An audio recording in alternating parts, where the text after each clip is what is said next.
ओम नमः सिद्धे। मंगलमय मंगल करण वीतराग विद्या। नमो ताहि जात हरि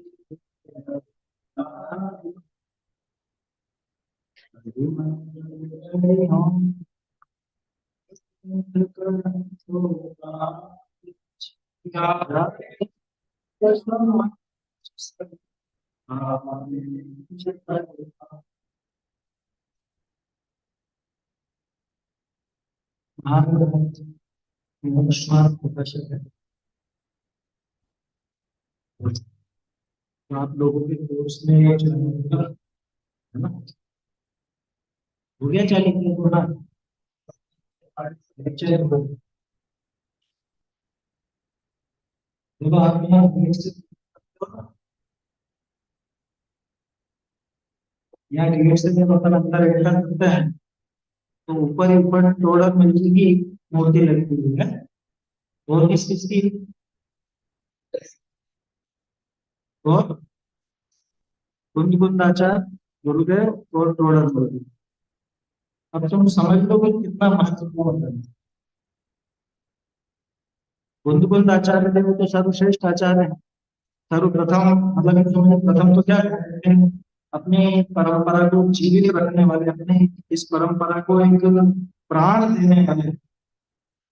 नहीं तो कुंद कुंदाचार्य देव को अगर हटा दिया जाए, उनके साहित्य को हटा दिया जाए, तो जैन दर्शन में कुछ भी नहीं बचता। जैन धर्म, जैन दर्शन में तो कुछ भी कुंद कुंदाचार्य देव की वजह से अच्छा समझे। क्या अन्य आचार्य नहीं है क्या? तो सब उन्हीं के अंदर में पूरे बाद में सब कुंद कुंदाचार्य जो है उनके आचार्य ही हुए। और उनके पहले के भी जो आचार्य थे उन्होंने भी कोई अलग बात नहीं की। वो उनकी शैली भले अलग नहीं, जैसे शतखंडारों को प्रथम शुद्ध स्कंद कहलाता है, और इधर अध्यात्म से द्वितीय शुद्ध स्कंद बिल्कुल आचार्य देव का थे। लेकिन लगभग वो मिल जाते हैं। अध्यात्म की बात तो वहां भी आई, वस्तु व्यवस्था की बात हौला में नहीं मिलती। कुंद कुंदाचार्य देव की परिपाटी में आगे चलकर महान महान विद्वान हुए, महान आचार्य हुए। उन्हीं विद्वानों के क्रम में टोडर मल जी सबसे ऊंचे। पहले भी आप लोगों के बीच में भी ये बात मैंने कई बार रखी है। टोडर मल जी की तुलना दूसरे किसी से नहीं की। दो विद्वानों की आपस में तुलना कर सकते हो कि ये इनके जैसे थे या वो इनके जैसे थे। हम्म? भूधर दास जी, दौलत राम जी, भागचंद जी, इनकी आपस में तुलना कर सकते हो। लेकिन टोडर मल जी बिल्कुल एक अलग ही लेवल के विद्वान हो जाते हैं। ठीक है। और एक चीज और समझना, टोडर मल जी अगर नहीं होते तो गुरुदेव श्री को समय सार जी तो मिल चुके थे। लेकिन वो पलटाव इस वजह से, वो जो पलटाव हुआ है वो मोक्ष मार्ग प्रकाशक की वजह से। तो मोक्ष मार्ग प्रकाशक ग्रंथ अब आप लोग जो पढ़ोगे फर्स्ट ईयर के कोर्स में है कि नहीं? सेकंड ईयर और फाइनल। फिर भी फर्स्ट ईयर के बहुत सी चीजों को अच्छा, थोड़ा परिचय आप लोगों ने देखा होगा, कब से प्रकाशन होने लगा, कब से क्या होने लगा, ये सब बता दिया होगा ना आपको। कब से छपा? हाँ, 1897 से तो छप रहा। और भारत के जो भी मंदिर, जो शुद्ध नारायण के मंदिर हैं, जहाँ पे हस्तलिखित ग्रंथ मिलते हैं, वहाँ गारंटी मोक्ष मार्ग प्रकाशक मिलेगा ही मिलेगा। ये नियम। जो भी शुद्ध नारायण, समझ लो अ, कहीं पर विपरीत आत्माएं चलती हो और उसके विरोध में भी अगर कहीं पर बने हैं, शुद्ध आत्माएं के पोषक जहां जहां भी है, वहां पर आपको मोक्ष मार्ग प्रकाशक ग्रंथ देखने को मिलेगा। महत्व क्या है इस ग्रंथ का? इस ग्रंथ का महत्व इससे समझ लो कि आज जो ये अपने विद्यालय दिखते हैं, या जो कुछ भी आपको थोड़ी स्वाध्याय सभाएं दिखती हैं, चर्चाएं दिखती हैं, और सबसे बड़ी बात तो कि शास्त्रों का अर्थ अगर समझने लगे होगा, ये मोक्ष मार्ग प्रकाशक की देन। शास्त्रों की परीक्षा कैसे की जाए, देव की परीक्षा कैसे की जाए, गुरु की परीक्षा कैसे की जाए, ये सारी बात बताने वाले मोक्ष मार्ग प्रकाशक।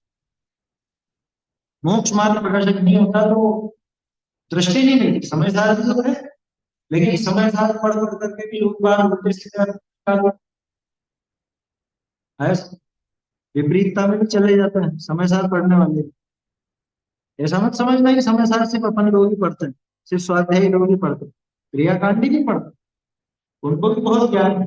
और विपरीत मार्ग में चलने वाले मतलब बिल्कुल विषम पंथ जिसे है, वहां भी समय सार का अध्ययन तो है, टीकाएं भी लिखी है उन लोगों ने। लेकिन क्या है, दृष्टि कहाँ से मिलेगी? टोडरमल जी ने जो रचना की है, अभी ज्यादा इसका तो साहित्यिक पक्ष की तरफ से बात नहीं करूंगा, लेकिन हिंदी साहित्य की अगर समझ रखते हो, हम लोगों ने तो काफी चर्चा की थी कि हिंदी साहित्य में बहुत सारा प्रदेश टोडरमल जी को है, मतलब बहुत सारा एक अलग अलग विधाएं चालू करने का श्रेय टोडरमल जी। निमित्त उपादान की चिट्ठी देखी बनारसी दास जी की, और परमार्थ वचनिका ये देखी, वो भी बनारसी दास जी। और टोडरमल जी के रहस्य, ये तीनों पत्र शैली। लेकिन बनारसी दास जी की चिट्ठियां हैं, उसमें वो भाषा का एक प्रवाह नहीं बनता, वो समझ लो कि उसमें एक व्यवस्थित रूप से अपने को सब भाषा नहीं। और टोडरमल जी के रहस्य को चिट्ठी पढ़ोगे तो ऐसा ही लगेगा जैसे अभी किसी ने भी आज के लिए गद्यकार पहले भी हुए, लेकिन स्वतंत्र गद्य अगर किसी ने व्यवस्थित रूप से लिखा, स्वतंत्र गद्य नहीं लिखा ऐसा नहीं कह रहा हूँ, स्वतंत्र गद्य लिखने वाले भी हुए, लेकिन व्यवस्थित रूप दिया है तो टोडरमल जी। मोक्ष मार्ग प्रकाशक को इस वजह से विश्वविद्यालयों में भी गद्य के एक मानक के रूप में लिखा जाता है। और बहुत सारे लोग तो आज भी इस तरह के हैं जिनको मोक्ष मार्ग प्रकाशक देख करके उनको पता चलता है कि ये लोग सही हो गया गलत। अब वो सारा विस्तार का अपने पास समय नहीं है, तो बताता मैं पूरा डिटेल में आपको। अभी तो अपने को परिचय देखना है इसका ना, प्रारंभिक परिचय, ग्रंथ का परिचय तो नहीं हुआ ना, मतलब विषयों का विषय का प्रकाशन जब से होने लगा उसके पहले से तो लिखा जाता था, हाथ से लिख लिख करके हजारों की प्रतियां पहले से ही मौजूद अपने मंदिरों में, विद्यालयों में। मोक्ष प्रकाशन हर जगह देखने को मिलेगा। और इसके आधार से लोग बाग लिखना सीखे। मोक्ष प्रकाशन अपनी शैली का कभी अधिकार करते हैं ऐसा नहीं। सत्ता स्वरूप देखो तो भारत चंद्र का इसकी कॉपी नजर आता है। मैं तो भारत चंद्र जी को दूसरा डोनर में भी कहता हूँ किसी। बाद में स्वतंत्र बच्चिकाएं बहुत से हुई, जिन प्रतिमा यथावत स्वरूप मिथ्यात्व निषेधन है ना, तो ऐसे ही भारत चंद्र जी की सत्ता स्वरूप है।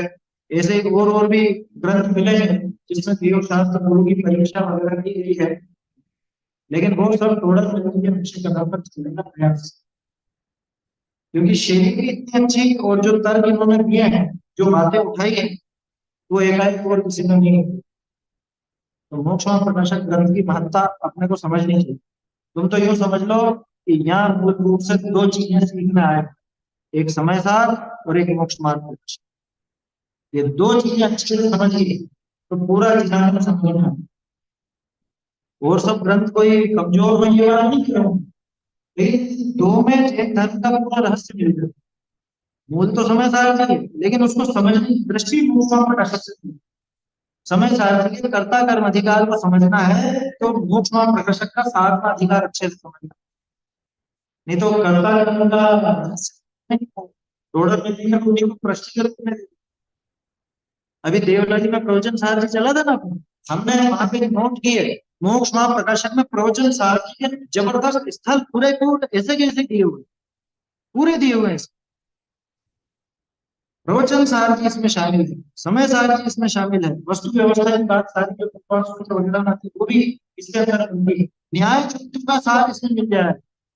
न्याय इसको समझने में दिक्कत हो तो पांच बार थोड़ी बहुत का जो विषय है सांख्य वगैरह का या मीमांसा वगैरह का, वो थोड़ा बहुत तो समझ में आई। पांचवा कोर्स में है नहीं है, रखवा देंगे वो पढ़ना है ना, वो जरूरी है, कठिन नहीं समझने। अच्छा वो समझना जरूरी, तुम लोग नहीं पढ़ोगे तो कौन पढ़ा है? शास्त्री जो कर रहा है तो शास्त्री लोग वगैरह ये सब आना चाहिए।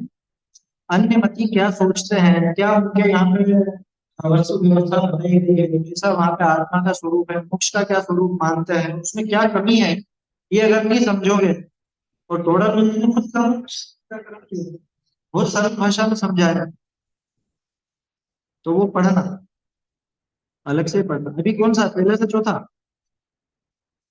छठे से नौ। चलो थोड़ी विषय वस्तु के संबंध में बात करेंगे अपन। वैसे तो हमारा विषय तो अलग चल रहा था, हमारा तीसरा अधिकार चल। एक चीज और देखो, है अब तुम्हारे तो छठे से नवा है ना।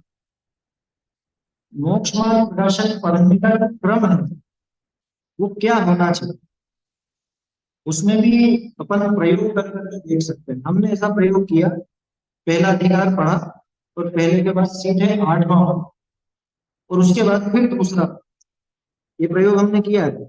और वो प्रयोग मतलब मैं तो सफल समझता हूँ, बाकी और सब जो हमने मतलब देखते हैं उन लोगों को भी वो समझ में आता है, क्योंकि विवक्षाएं खुलती है आत्म अधिकार से। पहले तो ये समझिए विषय वस्तु क्या है, और टोडर मल जी ने लिखा है मोक्ष मार्ग पर। टोडर मल जी मूल रूप से इस ग्रंथ को क्यों लिखना चाहते हैं, इस ग्रंथ के पहले क्या क्या लिख चुके थे, ये समझोगे तो पता चलेगा कि इसकी जरूरत क्या है। टोडर मल जी ने इसके पहले रहस्यपूर्ण चिट्ठी जो पूरी तरह से आध्यात्मिक है वो लिख दी थी संवत 1811, है ना। तो सम्यक ज्ञान चंद्रिका पूरी, सम्यक ज्ञान चंद्रिका माना है कनिष्ठ वाले है क्या, पीछे क्यों बिठाया है? बोलो भाई, मोक्ष प्रोडक्ट जी का परिचय पढ़ा कि नहीं पढ़ा? नहीं पढ़ा अभी? वितरा विज्ञान भाग भाग दो में है। अच्छा भाग दो, चलो कोई बात नहीं, आ जाएगा। वरिष्ठ वालों ने तो पढ़ लिया, वरिष्ठ वाले हैं? अच्छा लास्ट वाले, चलो फर्स्ट ईयर वाले तो हैं। हाँ, अच्छा ये फर्स्ट ईयर के। बोलो भाई, सम्यक ज्ञान चंद्रिका माना है?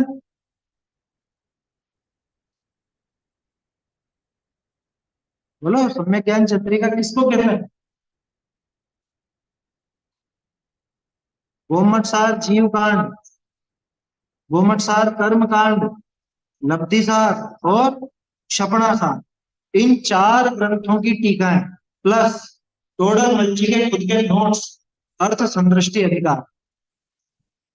देखे नहीं देखे तुम लोगों ने? फाइनल वालों ने देखे? देखोगे तो दिमाग घूम जाएगा कि गणित को किस तरह से समझा जाता है, किस तरह से उसको प्ररूपित किया जाता है। अर्थ संदृष्टि अधिकार मैंने उस गणित को समझने के लिए टोडर मल्ची ने कुछ नोट्स बनाए खुद के लिए और दूसरों को समझाने के लिए, तो वो सारी चीजें अर्थ संदृष्टि अधिकार में। और वो अपने आप में बहुत बड़ा अधिकार है। ये पांच चीजें मिलकर के सम्यक ज्ञान चंद्रिका कहलाती है। क्या क्या है?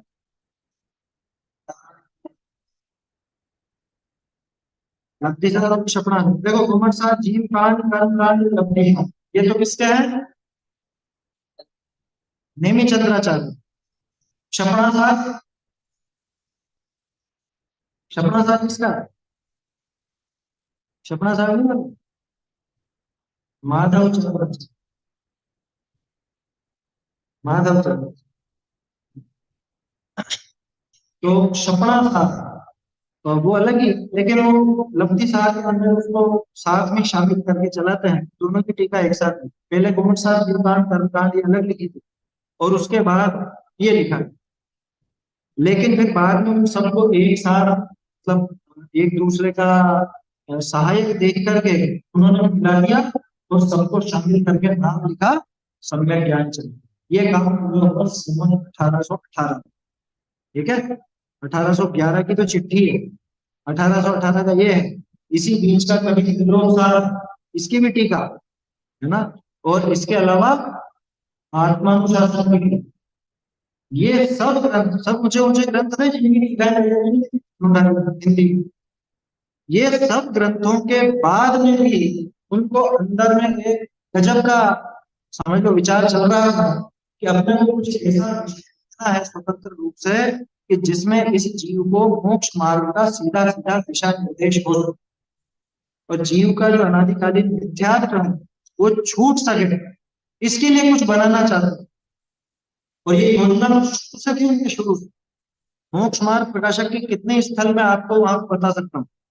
सम्यक ज्ञान चंद्रिका की तिथि का जो ऐसा लगेगा मोक्ष मार्ग प्रकाशक की उठा करके रख दिया। रहस्यपूर्ण चिट्ठी तो इसके साथ ही देता है, उसमें भी ये विषय मिल जाता है। इसके अलावा त्रिलोक सार की पीठिका, त्रिलोक सार की पीठिका देखी, त्रिलोक सार की पीठिका देखोगे तो बहुत आनंद आया। 3 पेज की शुरुआती पीठिका, उसके बाद तो गणित वगैरह का वर्णन। तो त्रिलोक सार की पीठिका, उनकी जो टीका है उसकी, उस पीठिका के अंदर उन्होंने निमित्त उपादान वगैरह का बहुत सुंदर वर्णन किया। मतलब वो पीठिका और आत्मशासन की भी प्रशस्त पीठिका देखोगे, पीठिका देखोगे। इसके अलावा प्रसाद प्रकाशन के साथ साथ ही चल, तो इन सब में मोक्ष मार्ग प्रकाशन की झलक जरूर दिखेगी, जरूर दिखेगी निश्चित रूप से। बाकी जो मूल विषय है सम्यक ज्ञान चंद्रिका का, वहां तो प्राणायाम विषय वो पूरा अलग कर सकता है, लेकिन उसकी पीठिका और प्रशस्ति देखोगे तो ऐसा लगेगा ही नहीं कि मोक्ष मार्ग प्रकाशक से कुछ अलग चीज हो। मेरे कहने का अर्थ यह है कि टोडरमल जी के दिमाग में प्रोजेक्ट कब से चल रहा था, सोचो। संवत 1823-24 के लगभग उनकी मृत्यु हुई।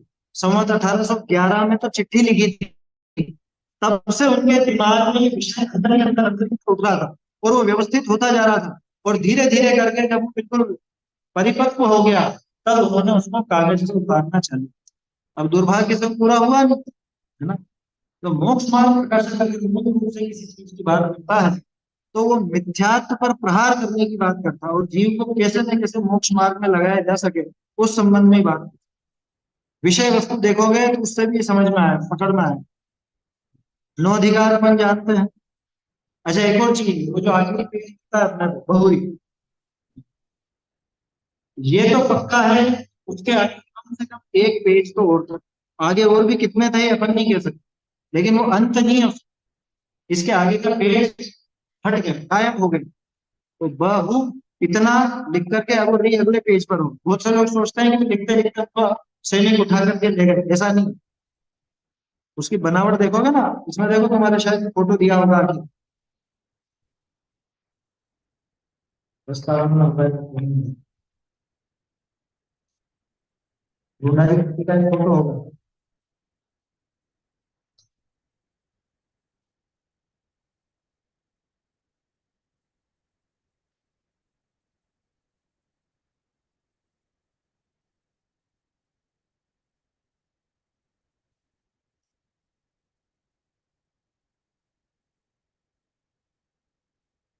चलो कोई बात नहीं, अगर नहीं होता है तो। बाकी पहले वाली पुस्तकों में तो दिया था, पुरानी पुस्तक में तो था, नहीं बनी तो पता नहीं है क्या। तो उसमें आखिर में देखोगे तो ऐसा नहीं है कि आधा अधूरा रह गया, नहीं ये वाला नहीं, ये अलग है, तो चर्चा संग्रह का फोटो। हाँ वो वाला, पुरानी पुस्तकों में कौन सा पेज है?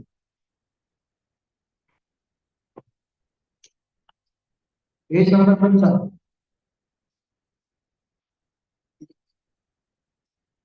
अच्छा, वो अलग से ही लगाया है, इसके अंदर नहीं लगा, कोई बात नहीं।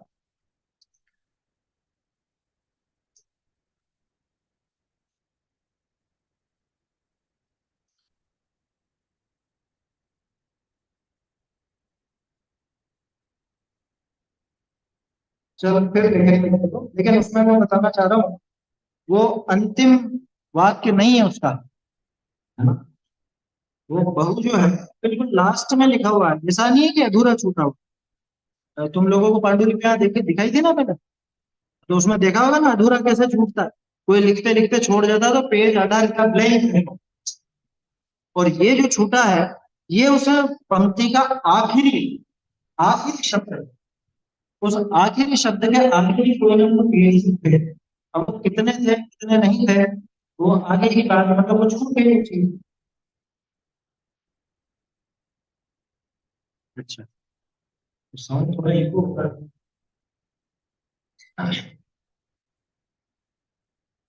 तो ये अपने को समझना चाहिए कि मोक्ष मार्ग प्रकाशक जितना अपने को मिलता है ये अपूर्ण तो है, और अपूर्ण रहा भी है। लेकिन ये पंक्ति पे ही नहीं छोटा, इसके आगे भी थोड़ा बहुत तो लिखा है।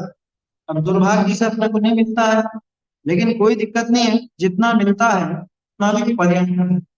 बहुत से लोग बहुत से लोग क्या, कुछ लोग तो ऐसा बरगला देते हैं लोगों को, अरे अधूरा ग्रंथ है, अधूरा ग्रंथ नहीं पढ़ना चाहिए।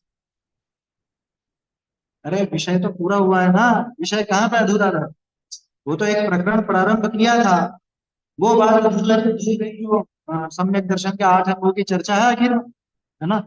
और 8 अंगों की चर्चा के बाद वो थोड़े कुछ उदाहरण दे रहे थे, बंदर का, मनुष्य का, तो उसके नाम उस हिस्से को अगर छोड़ दें, उसके पहले का तो जितना बताया उतना पर्याप्त और पूरा है। अब विषय क्या है ये समझ।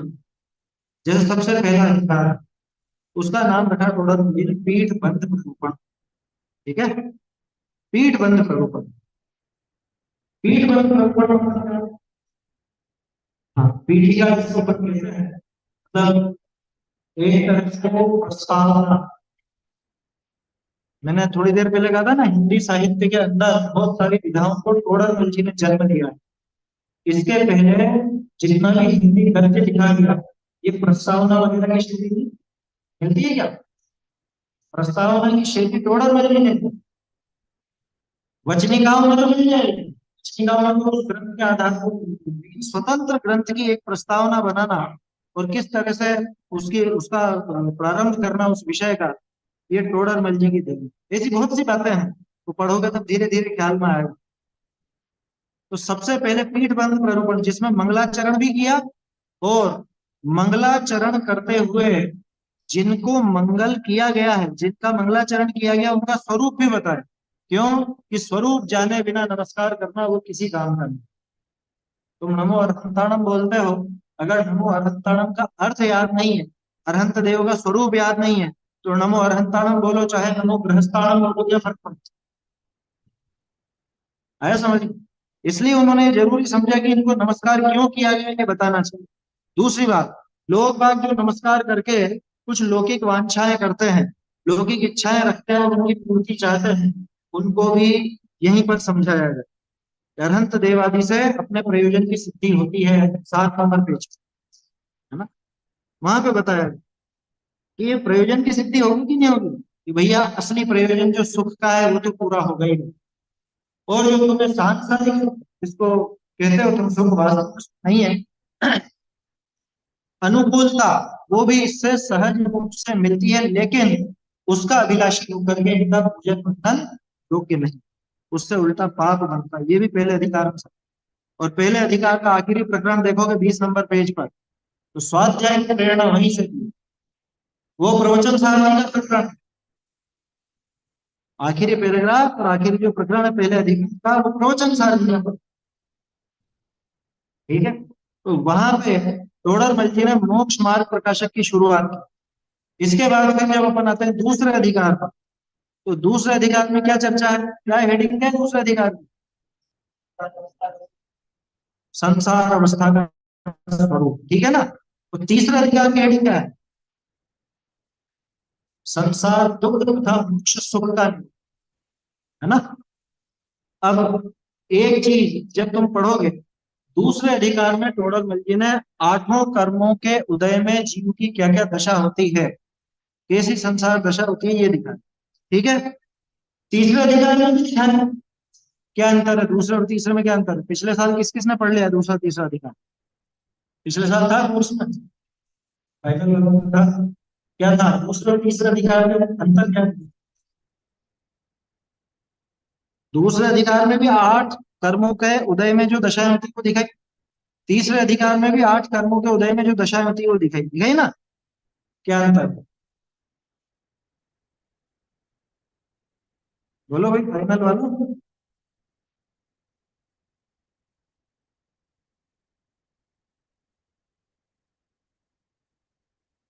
अधिकार में तो आठों के हृदय में जो अवस्था होती है कि जैसे शरीर काम करते शरीर के सब ऊंचा मिला छोटा मिला, इस तरह से बताया गया। और तीसरे अधिकार में ये बताया गया है कि अगर उसे शरीर उस कर्म की वजह से मिला है तो उसमें उसकी प्रवृत्ति कैसे रहती है, मतलब वो उसमें किस प्रकार से पूर्ति होता है और क्या क्या उपाय करता है उससे होने के लिए अधिकार को। हाँ, प्रवृत्ति होती है, ये तो दूसरे में भी। उसमें दुख किस तरह से होता है, दूसरे में दुख किस तरह से होता है ये है कि दूसरे में क्या दिखाया, 8 कर्मों के उदय में जीव की कैसी कैसी दशा होती, उसमें सम्यक का लेना देना है, विज्ञान का लेना देना। हाँ, तो कुल मिला के मतलब ज्ञानावरणी का उदय आया है, तो जीव की क्या दशा बनेगी, दर्शनावर्णी का उदय है तो क्या बनेगी, वेदनी मोहनी आदि का उदय है तो उसमें क्या क्या दशा बनेगी, सिर्फ इतना बता।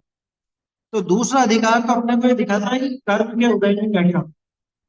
और तीसरे अधिकार में फिर से वो दिखाया, लेकिन अब कैसे दिखाया कि कर्म का जब ऐसा उदय होता है तो जीव दुखी कैसे होता है, दुखी क्यों हो जाता है ना। यहाँ पर थी मोह की एंट्री। दूसरे अधिकार तक मोह की कोई ऐसी विशेष बात नहीं, क्योंकि वो तो चाहे मुनिराज के उदय आए तो कैसा आए, वो भी दिखाया। लेकिन यहाँ पे दुख कैसे होता है, ये अंतर अपने को तीसरे में दिखा। तीसरा अधिकार मुख्य रूप से संसार दुख और मोक्ष सुख का निरूपण कर। और संसार दुख को दिखाने के लिए टोडरमल जी ने तीन चीजें अपनाई, मतलब तीन तरह से वो दिखाया दुखी कैसे होता। सबसे पहले तो कर्म वाली, मतलब कर्म के उदय में होने वाला दुख।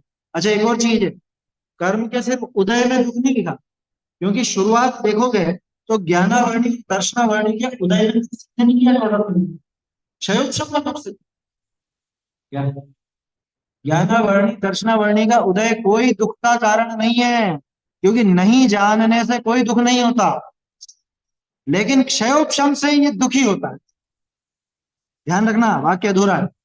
दुखी तो क्षयोपशम से भी नहीं होता, क्षयोपशम के साथ में जब मोह का संयोग रहता है तो ये जीव दुखी। समझ में आ रही है बात, घनिष्ठ वालों को समझ में नहीं आई है, आप समझोगे धीरे धीरे। देखो वो जब ज्ञानावर्णी वगैरह का प्रकरण देखोगे तो उसमें और समझ में आएगा, तीसरा अधिकार जब पढ़ोगे तो।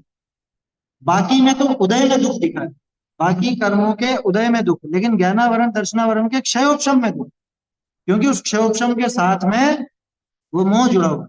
और एक और विशेषता देखोगे इसमें, हर एक कर्म में ये सिद्ध करेंगे टोडरमल जी की ये कर्म अकेला दुख नहीं दे सकता। इसमें मोह का सहकार जब होता है, मोह साथ में रहता है तो ही जीव दुखी।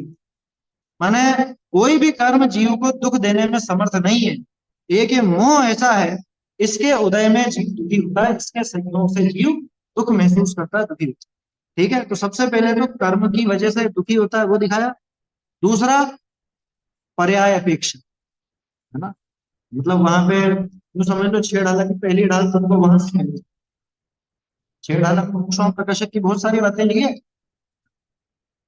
लोग बाग उसको लघु समयसार कहते हैं, लेकिन मुझे समझ नहीं आता क्यों कहते हैं। सिर्फ छठे अधिकार में जो स्वरूपाचरण चरित्र का वर्णन है वो समयसार जी का अंश नजर आता है, बाकी तो अलग अलग ग्रंथों का सार है उसमें। मोक्षों प्रकाशक के ज्यादा नजदीक नजर आती है छह ढाल, पहली ढाल दूसरी ढाल तीसरी ढाल, स्पष्ट रूप से मोक्षों प्रकाशक का प्रभाव। तो तीसरे अधिकार में क्या कहा, एक तो कर्म के अपेक्षा से दुख, दूसरा पर्याय की अपेक्षा से दुख, और तीसरा सामान्य स्वरूप में चार प्रकार की इच्छा। और चार प्रकार की इच्छाओं को अगर गौर से देखो, हमारी परसों ये बात हुई, तुम लोगों को बता रहा हूँ, तो शायद अगले साल पढ़ोगे, जिनने पढ़ लिया ध्यान देना। चार प्रकार की इच्छाएं कहां से निकली है, चारित्र मोह के, चारित्र मोह नहीं, पहले देखो पहली इच्छा कौन सी है, विषय इच्छा, जानने की इच्छा, वो है ज्ञानावरण दर्शनावरण के शब्द से होने वाला दुख। उससे जोड़ करके देखना, ज्ञानावरण दर्शनावरण के क्षयोपशम से जो दुख हो रहा है वो वही है जो विषय इच्छा। दूसरी इच्छा कषाय इच्छा, चारित्र मोह के उदय में होने वाला दुख, वो का वही प्रकरण वहां, मतलब उसको समराइज करके, उसको उसका सार निकाल करके टोडरमल जी ने अलग से चार प्रकार की इच्छाएं दिखाई। तीसरा पाप के उदय में उसको दूर करने की इच्छा का दुख, असाता वेदनी की। और चौथा नहीं, जो मिला है उसको भोगने का, मतलब साता वेदनी। कुल मिला के जो साता वेदनी असाता वेदनी चारित्र मोहनी और ज्ञानावरण दर्शनावरण, इनके उदय जन्य या क्षयोपशम जन्य जो दुख दिखाया है वही चार प्रकार की इच्छाओं के दुख का मूल है। ये नोट कर लेना, ये चीजें पकड़ में नहीं आती ऐसे बाद में, तो ये प्रकरण मिलते हैं ऐसे। तो दूसरे अधिकार में जो दिखाया था जीव उसी में दुखी कैसे होता है ये दिखाया तीसरे अधिकार। और जब दुख दिखाया तो साहब दुख से तो घबरा गए, अब क्या करें, सुख की तरफ आकर्षित हो, तो सुख का स्वरूप वहां पे तीसरे अधिकार में मोक्ष सुख का निरूपण के नाम से दिखाया। ठीक है, ये हो गया दूसरा तीसरा अधिकार। यहां तक हो गई संसार की। अब मीमांसा चालू थी कारणों की। मैंने शुरू में कहा था ना, मोक्ष मार्ग प्रकाशक मोह के ऊपर प्रहार करने के लिए लिखा है और मोक्ष मार्ग दिखाने के लिए, तो वो एक ही बात है, प्रकारांतर से देखो तो। मोह के ऊपर प्रहार किया टोडरमल जी ने चौथे अधिकार से चालू, जो 9वें तक कंटिन्यू।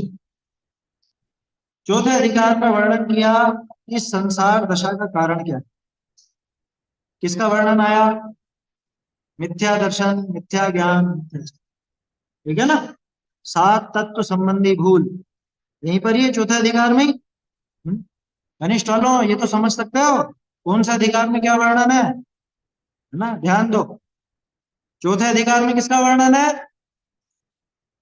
मिथ्या दर्शन, मिथ्या ज्ञान, मिथ्या चारित्र का वर्णन। सात तत्व संबंधी भूल का वर्णन। छह ढाला की दूसरी ढाल यहीं से निकलती, छह ढाला की दूसरी ढाल चौथे अधिकार से। चौथे अधिकार में जो सात तत्व संबंधी भूल है वो दूसरी ढाल, ठीक है। चौथे अधिकार के अंदर वो सात तत्व संबंधी भूल का बहुत विस्तार से वर्णन, ठीक है। और मिथ्या ज्ञान का, मिथ्या चरित्र का भी उसी के साथ में वर्णन किया। ध्यान रखना, मूल रूप से प्रहार तो मिथ्या दर्शन पर है। मिथ्या ज्ञान, मिथ्या चरित्र तो अपने आप ही पिटा जाएंगे। जब मिथ्या दर्शन पिटेगा तो मिथ्या ज्ञान, मिथ्या चरित्र अपने आप पिटेंगे, क्योंकि वो उसके बिना रहते नहीं है, वो उसी के साथ रहते हैं, उसी का आश्रय पा करके रहते हैं, ठीक है। और मिथ्यात्व पिटेगा, उसके साथ ही कषाय भी पिटेंगे। ये हो नहीं सकता कि मिथ्यात्व जाए और कषाय नहीं घटे। और कषाय का घटना माने कर्णानुयोग से वास्तविक घटना बोल रहा हूं मैं, मंद कषाय नहीं बोल रहा हूं। मंद कषाय तो मिथ्या दृष्टि को भी हो जाएगी क्या? मिथ्या दर्शन के जाते ही कषाय का नाश होता है कि नहीं होता है? कौन सी? अनंतानुबंधी जाती है ना, घटी ना, प्रैक्टिकली घटी है, वास्तव में घटी। वो भले ही तीव्रता मंदता नजर नहीं आती हो, लेकिन वास्तव में एक बहुत बड़ा हिस्सा उसका खत्म हो। तो इसलिए मिथ्यात्व पर प्रहार जरूरी है, और वो टोडरमल जी ने भरपूर किया। तो चौथे अधिकार में मिथ्यात्व का वर्णन, ठीक है। कौन से मिथ्यात्व? अग्रहित मिथ्यात्व, ठीक है।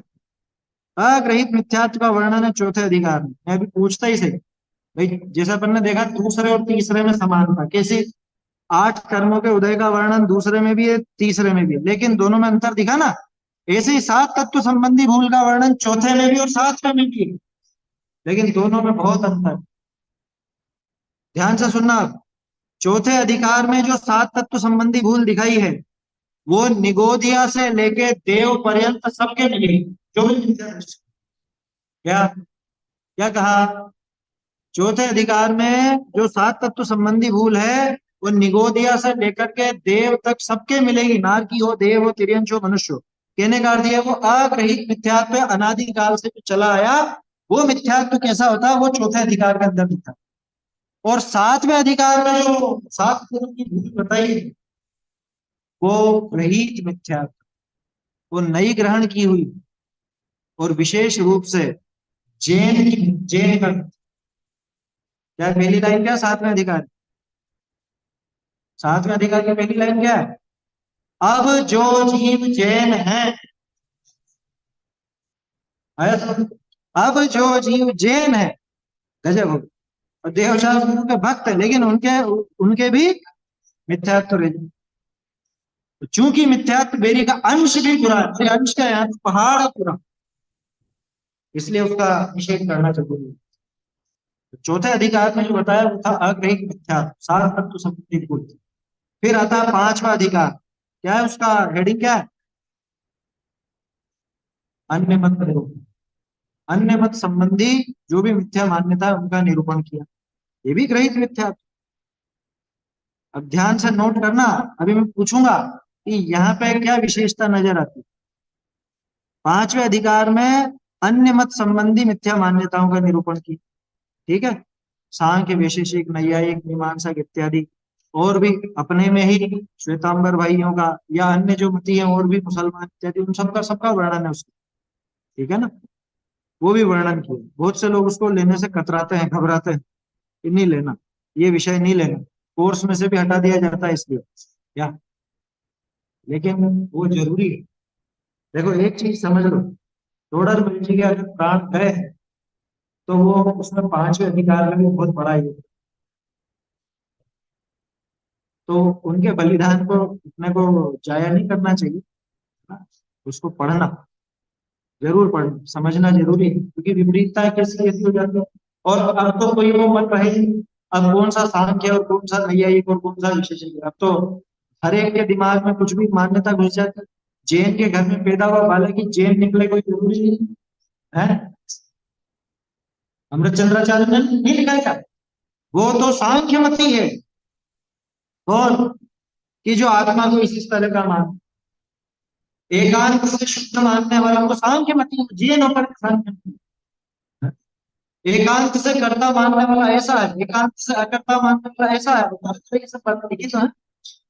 अगर अपने को खोटी मान्यताओं से बचना है तो सब पढ़ना जरूरी है, समझना जरूरी है। पांचवें अधिकार में बहुत सारे स्थल ऐसे हैं जो अपने काम के हैं, उसमें सिर्फ अन्य मत की बात नहीं। और लोग कतराते हैं तो कतराते हैं, क्या करो, लेकिन तुम लोगों का तो कर्तव्य है और तुमको तो पढ़ना ही चाहिए। तुम शास्त्री करोगे तो तुमको तो तर्क युक्ति ये सब होना चाहिए ना। अपने जेल में ही कोई तुमसे उस तरह का सवाल कर लेगा तो क्या जवाब हो, इसलिए पढ़ना, भले स्वयं पठन समझ के पढ़ो लेकिन पढ़ना जरूर, ठीक है। छठे अधिकार में कुदेव कुगुरु कुधर्म या कुशास्त्र, एक ही बात, कुदेव कुगुरु कुधर्म का निरूपण छठे अधिकार में, ठीक है ना। कुदेव कैसे होते हैं, कुगुरु कैसे होते हैं, कुशास्त्र कैसे होते हैं, ये भी ग्रहित मिथ्यात्व। पांचवें में दिखाया वो भी ग्रहित मिथ्यात्व था, छठे में दिखाया वो भी ग्रहित मिथ्यात्व था। और इसमें जो निरूपण किया, अभी चलो पहले मैं सातवें के बारे में बताता हूँ फिर पूछूंगा। सातवें में क्या वर्णन आया अपने,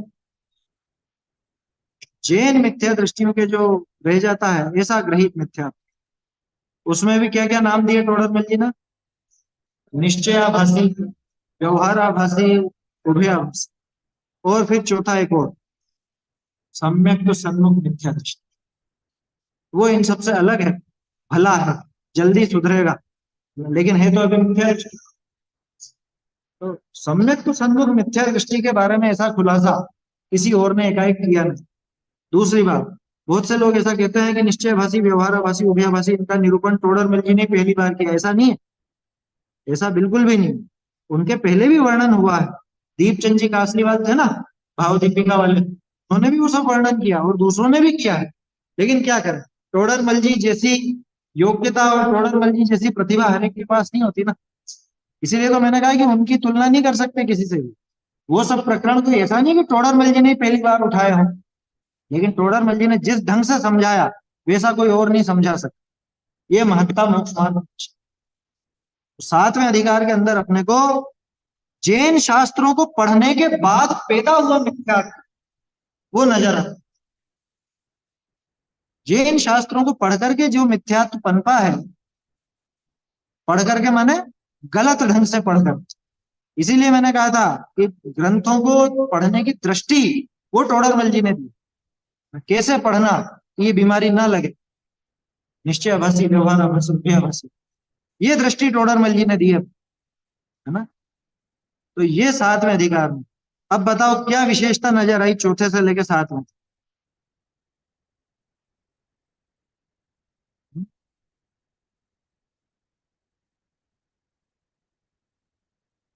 फोकस दिखता है टोडरमल जी का, पहले पूरा पूरा अग्रहित मिथ्यात्व जो सभी जीवों के पाया जाता है उसका वर्णन किया, उसमें किसी जीव का कोई भेद नहीं, कैसा भी जीव हो प्रत्येक के वो पाया जाएगा उनका। उसके बाद पांचवें अधिकार में देखोगे तो वो जैन नहीं, वो अजैन है।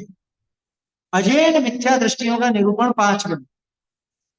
छठे में कॉमन, अजैन भी हो सकता है, जैन भी हो सकता है, क्योंकि जैन के भी कोई गारंटी थोड़ी ना है जैन कुल में पैदा होकर के भी ये कुगुरु कुदेव कुशास्त्र अपने मन मर्जी से अपना सकता। अरे इन्हीं सिमंदर भगवान को, इन्हीं महावीर स्वामी को कुदेव बनते क्या देर लगती, कुदेव तो मान्यता है ना,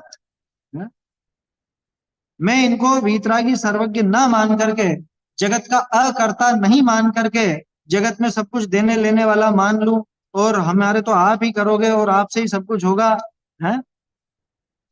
बच्चा बच्ची भी महावीर स्वामी देंगे, शनि का दोष तो या मुनि सूरज जी दूर कराएंगे सही, है ना? ये कुदेव नहीं बनाया तो क्या बना लिया? सच्चे देव को ही कुदेव बनाया जा सकता है ना, ये तो मान्यता है अपनी। जैन मुनि का वेश धारण करके विपरीत आचरण करे, कुगुरु नहीं कहलाएगा? तो कुदेव कुगुरु कुशासन का जो स्वरूप है वो अन्य मत और जैन मत दोनों का शामिल है। तो चौथे में सर्व सामान्य सारे जीव, पांचवे में अन्यमति, छठे में कॉमन जैन और अजैन लेकिन ग्रहित मिथ्या दृष्टि, और सातवें में जैन ही है और पढ़ा लिखा है ना, जिसमें निश्चयभाषी तो पढ़ा हुआ ही है, व्यवहाराभासी कदाचित नहीं भी पढ़ा हुआ हो, लेकिन जैन का आचरण तो दिखता है उसका। उभयाभाषी और निश्चयाभाषी ये दोनों तो पढ़े हुए मिलेंगे, व्यवहाराभासी की गारंटी नहीं, लेकिन लगभग लगभग तो वो भी मिलेगा मान। ठीक है, तो ये इसमें अंतर समझ में आता है। अब दिख रहा है फोकस टोडरमल जी कहां तक लेके जा रहे हैं, बिल्कुल अंदर तक घुस करके, जहां तक मिथ्यात्व बैठा रह सकता है वहां तक उस पर प्रहार किया, वहां तक किया। और चौथे अधिकार में और सातवें अधिकार में जो सात तत्व संबंधी भूल दिखाई है उसमें भी यही अंतर समझ में। सातवें अधिकार में जैन शास्त्रों को पढ़ने के बाद भी सात तत्व के संबंध में कैसी कैसी भूल कर सकता है वो दिखाई। चौथे वाला जो भूल करता है ना वो जैन की नहीं होती, वो सामान्य भूल है, वो किसी की भी हो सकती है। वो एक इंद्री से लगा के संगी पंचेंद्री सभी जीवों के पाई जा सकती है। और सातवें में जो वर्णन है वो तो जैन के ही भूल। और सातवें के अंत में ही सम्यक दर्शन का उपाय जो पंचलब्धि, मतलब सम्यक दर्शन की प्रक्रिया, उपाय क्या कहें, प्रक्रिया, वो प्रक्रिया वहां पर आ जाती है, पंचलब्धियां, है ना, उनका स्वरूप भी संक्षेप में टोडरमल जी ने समझाया।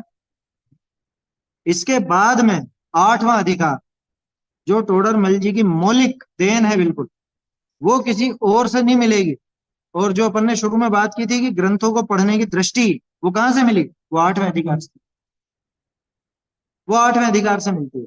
आठवें अधिकार में प्रत्येक अनुयोग को किस तरह से ग्रहण करना, किस तरह से पढ़ना, क्या वो प्रश्न है क्या कुछ? क्या नाम है? नहीं, ये आगे प्रश्न है क्या कुछ? प्रश्न है कुछ? नहीं है? कुछ हो तो बताओ। चलो ध्यान से सुनो, काम की चीज है ना। कौन सी क्लास में हो? कनिष्ठ? तो कनिष्ठ बोला करो। चलो, तो आठवें अधिकार में क्या है? उपदेश का स्वरूप और उसको ग्रहण करने की पद्धति। स्वरूप भी दिखाया कि किस अनुयोग में क्या मिलेगा। इसमें भी हम लोगों ने पढ़ा तो अलग अलग वर्गीकरण करके देखा था। उसमें सबसे पहले आपको मिलेगा कि किस अनुयोग में क्या बात है, उसकी पद्धति मिलेगी, उसके व्याख्यान का विधान मिलेगा, और उस अनुयोग में जो जो विसंगतियां अपने दिमाग में होती हैं, अनुयोग में कुछ भी नहीं है, अनुयोगों में विसंगतियां नहीं है, लेकिन हमारे दिमाग में जैसी विपरीतताएं भाषित होती हैं।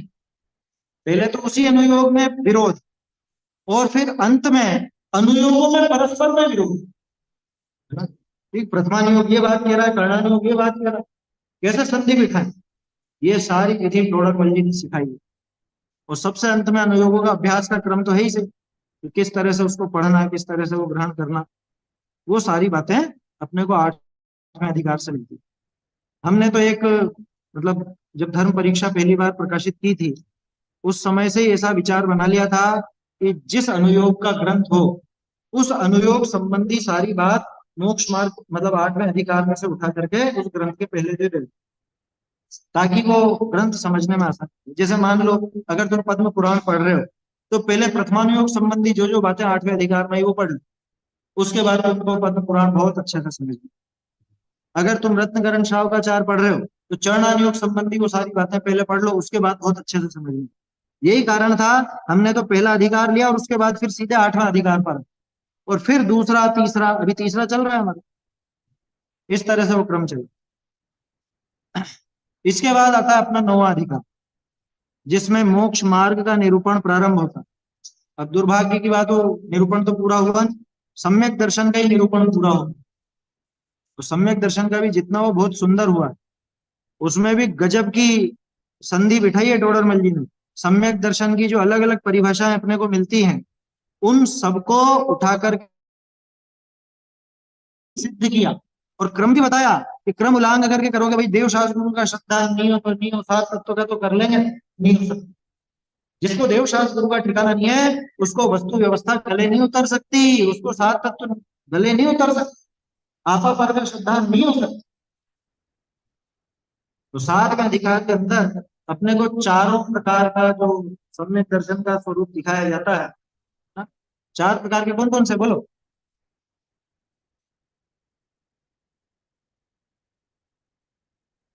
आत्मा का शब्द है ना, ये चार चार बातों मतलब चार प्रकार की परिभाषा अपने को मिलती। देव शास्त्र गुरु के श्रद्धान को सम्यक दर्शन कहते हैं। कहाँ लिखा, कहाँ लिखा, श्रद्धानम परमार्थानाम आप्तागम तपोभृताम, रत्नकरण शावकाचार्य। ठीक है, फिर दूसरी परिभाषा आती है, सात तत्वों के श्रद्धान को सम्यक दर्शन कहते हैं। कहाँ लिखा, श्रद्धानम सम्यक दर्शन। ये समंतभद्र स्वामी कुछ और कह रहे हैं, उमा स्वामी कुछ और कह रहे हैं, अरे क्या। और आपा पर का श्रद्धान कहाँ लिखा, इष्टोपदेश, जीव जुदा बुद्धल जुदा सब ग्रंथन को, है ना, जगह जगह है। समय साथ आत्मा का श्रद्धान सम्यक दर्शन, बोलो ये सब है ना। 13वीं कथा है ना समय सारणी की, 13वीं कथा की टीका दे, हाँ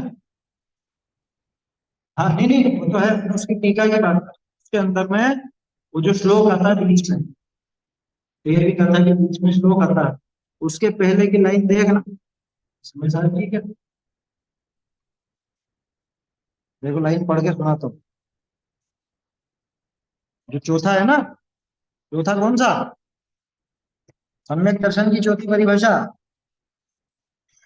हम्म, आत्मा का अनुभव, बहुत से कहते हैं ना कि आत्मा का अनुभव, अनुभव की बात करते रहते हैं, सम्यक दर्शन अनुभव की ना बात है। ये 13वीं कथा 8वें श्लोक के पहले ऊपर की लाइन पढ़ लो, या तो अनुभूति सा आत्मख्याति रहे, आत्मख्याति तु सम्यक दर्शनमेव, और ऊपर से और लिख दिया इति समस्तमेव निरवध्यम। पहले बताई दी लाइन, ये यहाँ पे मिलता है। आत्मा का जो अनुभव है ना, वो जो अनुभूति है वो आत्मख्याति है, और आत्मख्याति ही सम्यक दर्शन है, या आत्मा के श्रद्धान को सम्यक दर्शन।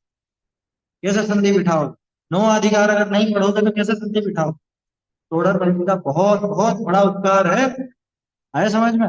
इसलिए मैंने कहा मोक्ष मार्ग प्रकाशक पढ़ लो तो जिनागम का पूरा रहस्य समझ में आए। तो मोक्ष मार्ग प्रकाशक पढ़ोगे ना, अब चालू होगा आप लोगों के, तो इसको बहुत गंभीरता से और समझ करके पढ़ना। बहुत से पेज तो ऐसे हैं बिल्कुल, क्या कहें, स्वर्णाक्षरों से मोतियों से रत्नों से लिखाओ, तो वो बातें कहीं और मतलब सब जगह मिलती तो हैं, लेकिन टोडरमल जी ने उन चीजों को हाईलाइट किया। जैसे 20वां पेज है ना, ऐसे ही 20वें पेज पे तो शास्त्राभ्यास की प्रेरणा बहुत जबरदस्त दी है। 20 पेज के साथ में तो 10-15 पेज के और नोट कराता हूँ मैं तो निशान उसमें। ऐसे ही देखोगे तो 48 नंबर पेज है, वे तो भिन्न द्रव्य निमित्त उपादान निश्चय केवल सब एक लाइन भर दिया। निकालो 48 नंबर पेज निकालो, नीचे नीचे देखो, वे तो भिन्न द्रव्य अपने अधीन परिणमते हैं या कर्मोदय के अधीन। अपने अधीन का क्या मतलब है वहां पर, अपने अधीन माने उन्हीं के अधीन, ऐसा अमृत वचन है। लास्ट लाइन, ये नई पुस्तकों में तो लास्ट है, और पुरानी वाली में सेकंड लास्ट होगी, 48 पर नीचे नीचे मिला। वे भिन्न द्रव्य, तो थोड़ा मजमे ने वे भिन्न द्रव्य तो नहीं लिखा था, उन्होंने लिखा तो वे तो भिन्न द्रव्य, कि वे तो न्यारे द्रव्य है, वे अपने अधीन परिणमित होते हैं या कर्मोदय के अधीन। निमित्त और उपादान दोनों दिखे इसमें, अपने अधीन माने स्वयं के अधीन ही उपादान, या कर्मोदय के अधीन की निमित्त, निश्चय व्यवहार दिखे। निश्चय से देखो तो अपने ही आदि परिणमित होते हैं, तीसरी गदा। और व्यवहार से देखो तो हमारे कर्मोदय का अधिक, उनके नहीं। जैसे माइक, ये माइक जैसा परिणमित हो रहा है, माइक के तो कर्म बंद नहीं। माइक मेरे कर्मोदय के अनुसार, तुम्हारे कर्मोदय के अनुसार दिशा बनता है। या तो स्वयं का अधिक अनुसार ये निश्चय करा दिया होगा था। जैसे 52 नंबर पेज देखो, 52, अनादि निधन वस्तु भिन्न भिन्न अपनी अपनी मर्यादा सहित परिणमित होती है। कोई किसी के अधिक नहीं, कोई किसी को परिणमित कराने से परिणमित नहीं। ऐसे बहुत सारी जगह मिलेगा। जिन्हें दुखी नहीं होना हो वे कषाय ना करें, जिन्हें कर्म बंद नहीं करना हो वे कषाय ना करें। तो दुख का वर्णन आएगा, ये वेदनी के प्रकरण में आएगा आगे। तो वहां कहेंगे कि दुख का मूल कारण एक मोह है। समझ में आती है बात? ये सब गजब गजब की लाइनें इसके अंदर मिलेंगी। अभी तो जैसे जैसे आप पढ़ोगे वो विशेष बातें आती जाएंगी, नोट करते जाएंगे। ऐसे बहुत से प्रकरण है। 9वें अधिकार में, 7वें अधिकार में, 7वां अधिकार तो बिल्कुल घोल के पी जाना। समय सार जी को अच्छे से समझना है तो 7वां अधिकार बहुत अच्छे से समझना, उसके बिना समझ में नहीं आएगा। कर्ता कर्म अधिकार की अपेक्षा ही नहीं समझ पाओ, गड़बड़ हो जाएगी। निश्चय भाषी तो क्या होगा, यही तो गड़बड़ हो। व्यवहाराभास, निश्चयाभास सब इसी वजह से पैदा होते हैं कि वो अपेक्षा ही नहीं समझ। अपेक्षाओं को समझने के लिए 7वां अधिकार, 8वां अधिकार, ये राम बाण उपाय। समझ में आ रही बात? और ऐसे अध्यात्म की बातें भी बहुत है। अमूर्तिक प्रदेशों का पुंज, प्रसिद्ध ज्ञानादि गुणों का धारी है, अनादि निधन वस्तु, आप स्वयं है, भेद विज्ञान की बात। मतलब इस पे तो जितना इसका अलग अलग ढंग से अभ्यास करो उतना कम। लोग करते हैं तरह तरह से, कहाँ कहाँ कैसे उदाहरण दिए हैं, कहाँ पे सात रूपक उदाहरण दिए हैं, कहाँ पे अन्य ग्रंथों की साक्षी लेकर के लिखा है, कहाँ पे कौन से ग्रंथ का उदाहरण देता उल्लेख होता है, ये सब नोट करना। अपने आप में पूरे ज्ञानों की कुंजी है कुछ मात्र, कुल मिला के बात है। तो ये एक सामान्य परिचय विषय वस्तु का मैंने आप लोगों को दिया। छठा, सातवां, आठवां, नौवां पढ़ोगे ना, छठे को सबसे पहले अच्छे से पढ़ लेना, क्योंकि कुदेव कुकुर कुधर्म को छूटे बिना, है ना, वो जैन दर्शन तो गले उतरने वाला नहीं। कि साहब आप तो आ जाओ, हमारे देव को हम पूछते रहेंगे, आप तो आपकी सुना जाओ, ऐसे नहीं उतर। बौद्धिक खेल तो पूरा हो जाएगा क्या, दिमाग तो बहुत है लोगों को। आते हैं ना यूनिवर्सिटी में, आते हैं बहुत लोग आते हैं, अन्य मति भी आते हैं जिनको समय साल की गाथाएं सब कंठस्थ याद है, लेकिन क्या वो उसका कैसा भाव समझ पाते? अरे इसी युग में देख लो, गुरुदेव के पहले क्या समय साथ पढ़ने वाले लोग नहीं थे? थे ना। लेकिन क्या हुआ, पढ़ लिया, ऊपर से पढ़ लिया, दृष्टि नहीं थी। ये यकीन मानो मोक्ष मार्ग प्रकाशक नहीं होता, गुरुदेव समय सार का जैसा अर्थ कर भी नहीं सकते। क्यों उनके में बार बार और नयों का खुलासा क्यों होता है?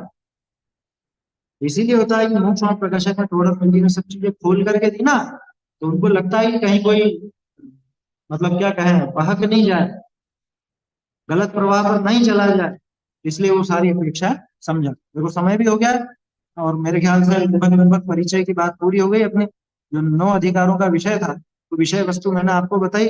अभी छठे अधिकार में कुदेव कुगुरु कुधर्म, 7वें में सात तत्व का भी निरूपण आएगा, मतलब सात तत्व की विपरीतता कैसी होती है, गृहीत मिथ्यात्व का वर्णन आएगा, निश्चयाभासी, व्यवहाराभासी, उभयाभासी।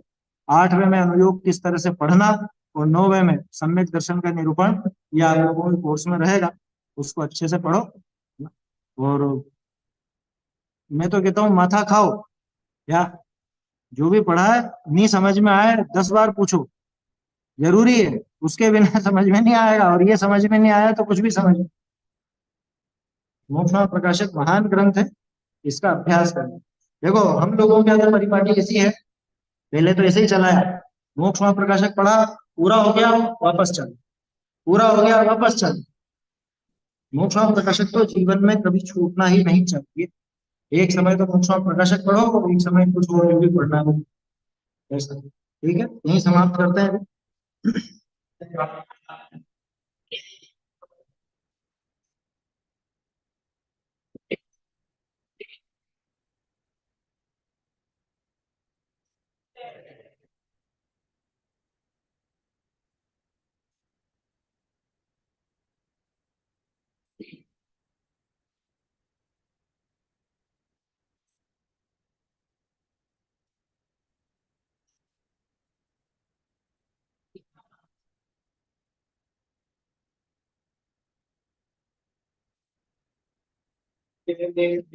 वेद